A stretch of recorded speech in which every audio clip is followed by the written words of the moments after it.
Donc si je résume l'utilisation de Symfony avec Doctrine, donc je suis dans ma classe contrôleur, page contrôleur, où j'ai créé ma méthode afficher page qui prend un paramètre d'URL dynamique.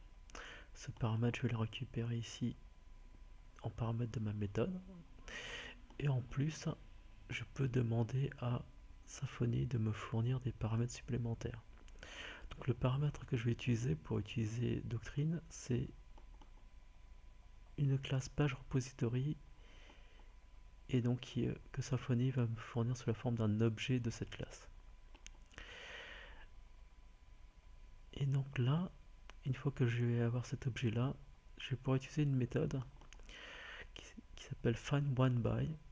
Et donc cette méthode là va me permettre de faire une requête dans la base de données SQL où je vais lui donner le critère de sélection qui sera que la ligne que je veux sélectionner doit avoir comme URI page l'URI qui vient d'être fourni par la route.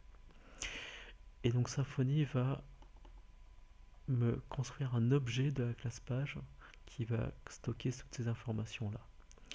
Une fois que j'ai l'objet, donc pour pouvoir accéder aux attributs, aux propriétés de cet objet, je dois passer par des méthodes getter qui me permettent donc de récupérer les informations.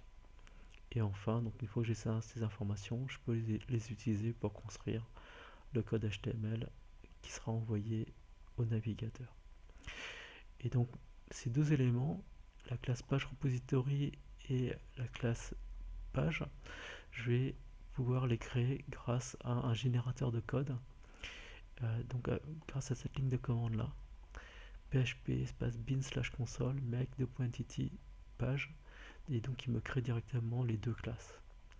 Ces deux classes, quand elles sont créées, malheureusement la classe entité elle est vide, elle ne contient que l'id, et il faut donc que j'aille rajouter mes colonnes supplémentaires. Donc voilà, donc ça doit être fait à la main, de rajouter donc ces colonnes supplémentaires. Et une fois qu'on a rajouté les propriétés, comme les propriétés sont private, il faut que je rajoute moi aussi à la main les méthodes getter. Donc ça c'est assez pénible à faire, mais voilà, donc si on arrive à avoir un générateur de code, c'est beaucoup plus rapide pour obtenir ce code tout prêt.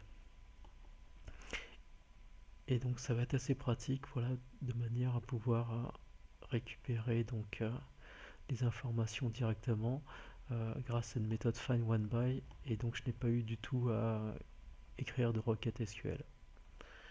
C'est en ça que l'ORM permet d'être plus rapide pour retrouver les informations qui ont été stockées dans la base de données.